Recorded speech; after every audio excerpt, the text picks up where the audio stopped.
നമസ്കാരം. മൈൻഡ് വാച്ചിൻ്റെ ഇന്നത്തെ അധ്യായത്തിലേക്ക് എല്ലാ മാന്യപ്രേക്ഷകർക്കും സ്വാഗതം. നമുക്കൊരു തലവേദനയോ പനിയോ വന്നാൽ നമ്മളത് ഭേദമാകാനൊരു ഡോക്ടറിനെ കാണും അല്ലേ? അതേപോലെ മനസ്സിനും ആരോഗ്യ പ്രശ്നങ്ങളുണ്ടാവാം. അത്തരത്തിൽ മനസ്സിൻ്റെ ആരോഗ്യ പ്രശ്നങ്ങളുമായി ബുദ്ധിമുട്ടുന്നവരുടെ പ്രശ്നങ്ങൾ കേൾക്കുവാനും അതിന് പരിഹാരം നിർദ്ദേശിക്കുവാനും കൗൺസിലിംഗ് നൽകുവാനും നമ്മളോടൊപ്പം പ്രശസ്ത ക്ലിനിക്കൽ സൈക്കോളജിസ്റ്റ് ഡോക്ടർ ഗിരീഷ് എത്തിയിട്ടുണ്ട്. ഇന്ന് നമ്മൾ ചർച്ച ചെയ്യാൻ പോകുന്നത് അദ്ദേഹത്തിൻ്റെ അനുഭവത്തിൽ നിന്നുള്ള ചില കേസുകളെക്കുറിച്ചാണ്. പ്രേക്ഷകർക്കും ഈ ചർച്ചയിൽ പങ്കെടുക്കാം. അതിനായി താഴെ കാണുന്ന നമ്പറിലേക്ക് ബന്ധപ്പെടുക. ചർച്ചയിലേക്ക് കടക്കാം. ഡോക്ടറിൻ്റെ അനുഭവത്തിലുള്ള ചില കേസുകളാണ് നമ്മൾ ഇന്നിവിടെ ചർച്ച ചെയ്യാൻ പോകുന്നത്. തീർച്ചയായിട്ടും സ്വാതി, ഈ അനുഭവത്തിൻ്റെ ഡയറിയിൽ നിന്നും പല കേസുകളും ചർച്ച ചെയ്താൽ കൊള്ളാമെന്നുണ്ടെങ്കിലും സമയപരിമിതി കാരണം മിക്കവാറും ഒരു കേസിലേക്ക് നമുക്ക് ഒതുങ്ങുന്നതായിരിക്കും നല്ലത്. ഈ അടുത്ത കാലത്ത് കണ്ടതും എന്നിലെ ഒരുപാട് ചോദ്യങ്ങൾ ഉയർത്തിയതുമായ ഒരു കുട്ടിയുടെ കഥ, അവൻ്റെ ജീവിതാനുഭവം നമുക്കിന്ന് ചർച്ച ചെയ്യുന്നത് ഒരുപക്ഷെ നമ്മുടെ പ്രേക്ഷകർക്ക് ഗുണകരമായിരിക്കും ഞാൻ വിശ്വസിക്കുന്നു. 6ാം ക്ലാസ്സുകാരൻ, ഒറ്റ മകനാണ്. അച്ഛനും അമ്മയും രണ്ടുപേരും ജോലി ചെയ്യുന്നു. അച്ഛൻ ഒരു യാത്രയുമായി ബന്ധപ്പെട്ട ഡിപ്പാർട്ട്മെൻറ്റിലെ ജോലി, അമ്മയും അത് ഒരു IT സെക്ടറുമായി ബന്ധപ്പെട്ട് ജോലി ചെയ്യുന്നു. ബ്രദേഴ്സും സിസ്റ്റേഴ്സും ഇല്ലാത്ത കുട്ടി. അപ്പോൾ ഇവനെ എന്നോട് കൊണ്ടുവരുന്നത് ഒരുപാട് നിരാശയും ബുദ്ധിമുട്ടും പ്രയാസങ്ങളൊക്കെ സഹിച്ച ശേഷമാണ് ഈ അച്ഛനമ്മയും എന്നോട് കൊണ്ടുവരുന്നത്. അപ്പോൾ ഇതിൻ്റെ വിഷയം എന്ന് ചോദിച്ചു കഴിഞ്ഞാൽ അവരുടെ ഡിസ്ക്രിപ്ഷൻ അനുസരിച്ച്, അവർ പറയുന്നതനുസരിച്ച് ഇവൻ ആദ്യം 1ാം ക്ലാസ് 2ാം ക്ലാസ്സിൽ വലിയ കുഴപ്പമുണ്ടായിരുന്നില്ല, പഠിക്കാൻ വളരെ സമർത്ഥനായിരുന്നില്ല, പക്ഷേ സ്വഭാവം വളരെ കുഴപ്പമുള്ള സ്വഭാവക്കാരനായിരുന്നില്ല. പക്ഷെ അത് കഴിഞ്ഞ ശേഷം ഇവൻ്റെ സ്വഭാവം വളരെ മാറാൻ തുടങ്ങിയ അവസ്ഥയിൽ എന്താ സംഭവിക്കാൻ ചോദിച്ചു കഴിഞ്ഞാൽ, വീട്ടിൽ ഇരിക്കാൻ പറഞ്ഞു നിൽക്കും, മാറാൻ പറഞ്ഞാൽ മാറത്തില്ല, നേരെ ഓപ്പോസിറ്റായിട്ട് കാര്യങ്ങൾ ചെയ്യുക. അച്ഛനെ തല്ലുക, അമ്മയെ തല്ലുക, അശ്ലീലം പറയുക, പഠിക്കാതിരിക്കുക, രാവിലെ എണീക്കാതിരിക്കുക, ബ്രഷ് ചെയ്യത്തില്ല, അങ്ങനെയുള്ള ഒരു കാര്യങ്ങൾ ചെയ്യാത്ത അക്കാഡമിക് ലെവലിലും താഴേക്ക് പോകുന്നു. അപ്പം വലിയ പ്രശ്നം ഉണ്ടാകുന്നു എങ്കിൽ ഇവരെന്ത് ചെയ്യും? ഇവരുടെ കോമ്പൗണ്ട് വാളിനകത്തിട്ട ശേഷം ഗേറ്റ് പൂട്ടിയിടുമ്പം ഇവൻ നേരെ കോമ്പൗണ്ട് വാളിൽ കൂടി ചാടി ടെറസിൻ്റെ മുകളിൽ കയറി അടുത്ത വീട്ടിൻ്റെ ടെറസിലേക്ക് ചാടി, വാനരം കയറുന്നല്ലേ, അടുത്ത വീട്ടിൽ ഓപ്പണായിരിക്കുന്ന ഡോറിലൂടെ പുറത്ത് ചാടും. ഇത് സഹിக்க വയ്യാതെ ഒരു റൂമിനകത്ത് പൂട്ടിയിട്ട് കഴിഞ്ഞാൽ റൂമിനകത്തുള്ള സർവ്വ സാധനങ്ങളും നശിപ്പിക്കും. ഇങ്ങനെ ഒരു നിവൃത്തിയില്ലാത്ത ഒരു സാഹചര്യം, ഒരവസ്ഥ, എന്ത് ചെയ്യണമെന്നറിയില്ല. അങ്ങനെ ഇവരെ പല ഡോക്ടർമാരെയും കാണാൻ കൊണ്ടുപോയി, പലരെയും കണ്ടു. കേരളത്തിലെ വളരെ പ്രശസ്തമായ പല ഹോസ്പിറ്റൽസും മെഡിക്കൽ കോളേജിൽ ഉൾപ്പെടെ ഉള്ള സ്ഥലങ്ങളിൽ ചികിത്സയ്ക്ക് വേണ്ടി പോയി. പലർക്കും പല രോഗനിർണയങ്ങൾ നടത്തി.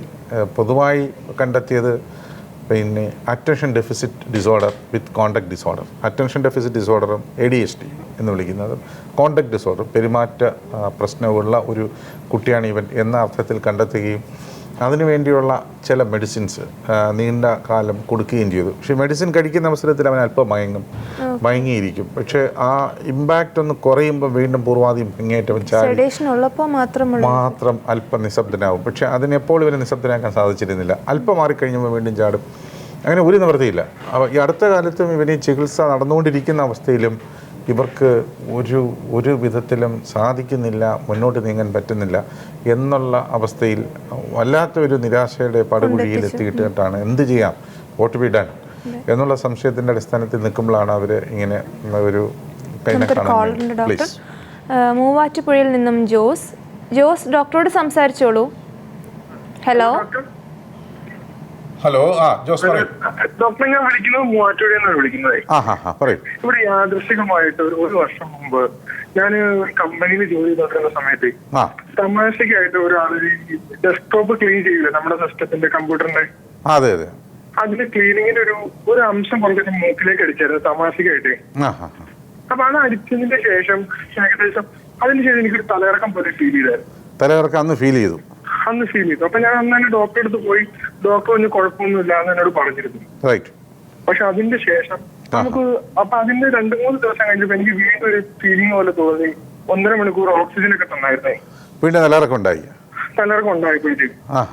അപ്പൊ ഈ ഡോക്ടർ 1.5 മണിക്കൂർ ഞാൻ ഓക്സിജനിൽ കിടന്ന സമയത്ത് ഡോക്ടർ ചോദിച്ചു, നീ നോർമലാണ്, ഒരു പ്രശ്നമില്ല, പൾസ് എല്ലാം നോർമലാണെന്ന് എന്നോട് പറഞ്ഞു. പക്ഷെ ഇപ്പൊ എന്താ സംഭവിക്കുന്നത് വെച്ചാൽ എനിക്കൊരു സീൻ, അതായത് പെട്ടെന്ന് ആക്സിഡന്റ്, അല്ലെങ്കിൽ അതുമായിട്ട് ബന്ധപ്പെട്ട അല്ലെങ്കിൽ പെട്ടെന്ന് ഒരു ഹോസ്പിറ്റലിൽ കയറുമ്പോഴത്തേക്കും ആ ഒരു സ്മെല്ല് അങ്ങനെ ഓർമ്മകൾ വരുമ്പോഴല്ലോ നമുക്ക് പെട്ടെന്ന് ഒരു ശ്വാസം മുട്ട് അല്ലെങ്കിൽ ശ്വാസതടസ്സം അങ്ങനെ ഒരു പ്രശ്നം ഉണ്ടായിക്കൊണ്ടിരിക്കും. ആ സ്മെല്ലും ഫീൽ ചെയ്യുന്നുണ്ട്, ആ ഒരു ബ്രീതിങ് ഡിഫിക്കൽറ്റി തോന്നുന്നുണ്ടോ? രണ്ടും ഉണ്ടാവുന്നുണ്ട്. അതായത് നോർമലി നമ്മൾ നിൽക്കുവാണെങ്കിൽ നമുക്ക് യാതൊരു പ്രശ്നമില്ല. പക്ഷെ പെട്ടെന്ന് ഒരു ആക്സിഡന്റ് ഉണ്ടായി അല്ലെങ്കിൽ ഷോക്ക് വയ്ക്കുന്ന പെട്ടെന്നൊരു കാര്യം ഉണ്ടാകുമ്പോൾ നമുക്ക് പെട്ടെന്നൊരു ബ്രീത്തിങ്ങിന്റെ പ്രശ്നം, പെട്ടെന്ന് ശ്വാസം കിട്ടുന്നില്ല അല്ലെങ്കിൽ ശ്വാസം പെട്ടെന്ന് നമുക്കൊരു ശ്വാസം മുട്ട് പോലെ ഫീൽ ചെയ്യും. അപ്പോൾ എന്താ പേര് പറഞ്ഞ? തോമസോ പേര് പറഞ്ഞ്? ജോസ്. ജോസ്, ഇത് ഒരു വളരെ രസമുള്ളൊരു പ്രതിഭാസമാണ്. ജോസ്, ഇതിൻ്റെ ഒരു പോസിറ്റീവ് സൈഡ് ജോസ് ചിലപ്പോൾ കേൾക്കുകയോ അനുഭവിക്കുകയോ ചെയ്തിരിക്കാം.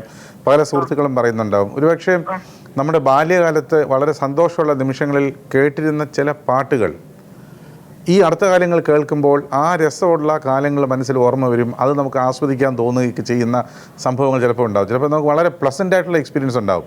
വീട്ടിൽ ചിലപ്പം വല്ലാതെ ഒന്ന് കലഹിച്ചിരിക്കുന്നുവെങ്കിലും കുട്ടിക്കാലത്ത് നമ്മൾ കേട്ട ഒരു പാട്ട് കേൾക്കുമ്പോൾ നമ്മൾ അറിയാതെ ഒരുപക്ഷെ ഭയങ്കരമായിട്ട് ആസ്വദിക്കുകയും കരഞ്ഞുകൊണ്ടിരിക്കുക നമ്മൾ പെട്ടെന്ന് ചിരിച്ചു പോകും.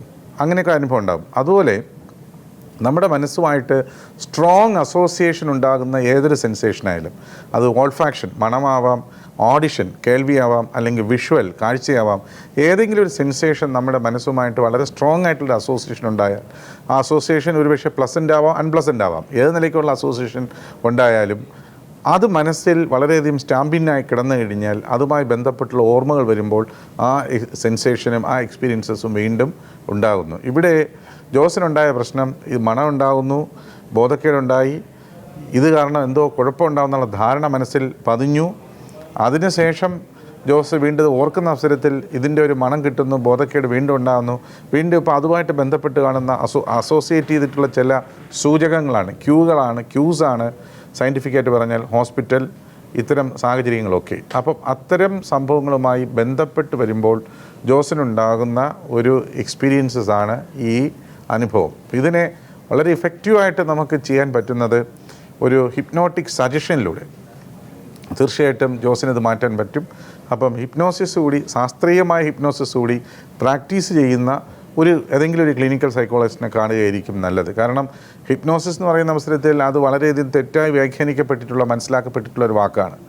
ഒരുപാട് സ്റ്റേജ് പ്രോഗ്രാംസ് നടത്തുന്ന ആൾക്കാരുണ്ട്, അല്ലാതെ വ്യാജ ചികിത്സ നടത്തുന്ന ആൾക്കാർ ഹിപ്നോസിസിനെ കുറിച്ച് പറയുന്ന ആൾക്കാരുണ്ട്. അപ്പോൾ അതുകൊണ്ട് സയൻറ്റിഫിക്കായി ശാസ്ത്രീയമായിട്ടുള്ള പരിശീലനം സിദ്ധിച്ചിട്ടുള്ള ഹിപ്നോസിസ് പ്രാക്ടീസ് ചെയ്യുന്ന ഒരുപക്ഷെ ഒരു ക്ലിനിക്കൽ സൈക്കോളജിസ്റ്റ് സേവനം ജോസ് സ്വീകരിക്കാമെങ്കിൽ ഒരു സജീവമായിട്ടുള്ള ഒരു കൗണ്ടർ സജഷനിലൂടെ നമുക്കിതിനെ ജോസിൽ നിന്നും മാറ്റുവാൻ സാധിക്കും. അപ്പം അതിന് ശ്രമിക്കുക.